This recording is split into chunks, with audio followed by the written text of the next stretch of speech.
3 règles pour réussir sur les réseaux sociaux. Salut tout le monde, j'espère que vous allez bien. Bienvenue dans un nouvel épisode de ma série Mood House, une série What Go Mood Love sort enfin de sa zone de confort. Si on le prend du niveau de la société, de la masse, et qu'on se compare et que ce n'est pas forcément l'image de la réussite sur les réseaux sociaux.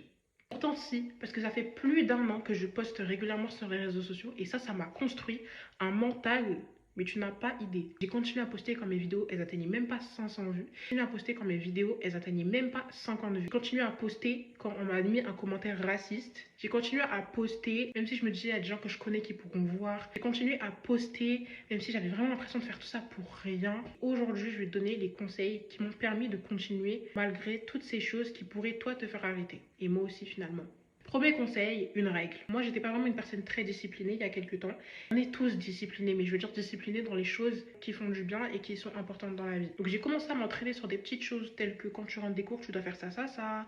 Avant de manger, tu dois faire ci. Avant de dormir, tu dois faire ça. Et les réseaux sociaux, ça m'a permis d'être encore plus disciplinée parce que j'avais une règle. Je devais poster plusieurs TikTok dans la semaine. Ça, c'était l'année dernière. Aujourd'hui, c'est une nouvelle règle. Je dois poster obligatoirement 100 vidéos de ma série avant de vouloir l'arrêter peut-être si j'ai envie. Tu vois ce que je veux dire? C'est-à-dire que je suis obligée de continuer cette série. Premièrement parce que cette série, elle est bénéfique. Je teste de nouvelles choses, je mets une nouvelle organisation, ça me permet d'être disciplinée. Il y a tellement de bénéfices à continuer à filmer aussi quotidiennement. À devoir tous les jours filmer ou monter ou organiser ou etc. des vidéos. Ça me permet de vraiment rester focalisée sur ma vie. Et ça, c'est trop bien.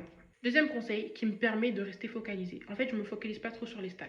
Genre, si tu me vois, je vais pas trop sur mon compte pour regarder quelle vue j'ai fait, etc. Des fois, je regarde même sans faire exprès. Parfois, même je vais regarder parce que je suis curieuse. Mais je ne me laisse plus atteindre autant qu'avant. Avant, je faisais 100 vues, mais ça y est, je voulais arrêter les réseaux sociaux. Toutes mes ambitions, tous les rêves que je voulais avoir via les réseaux sociaux, ils partaient. J'étais en mode, c'est bon, c'est pas fait pour moi. Finalement, peut-être que c'est pas pour moi, peut-être que ceci, cela.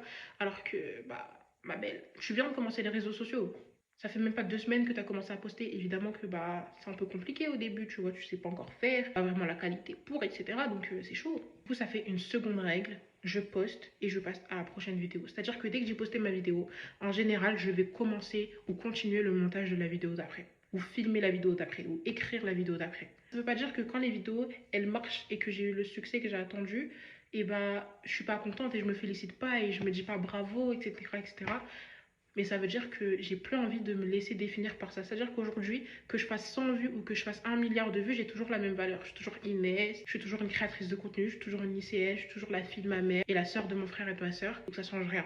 Cette mentalité, elle me permet vraiment d'être focalisée sur ce que j'aime et pas de me laisser dégoûter des réseaux sociaux juste à cause des vues finalement parce que c'est vraiment trop du gâchis. Le dernier conseil qui est pour moi le plus important en vrai, le premier il est très important mais le dernier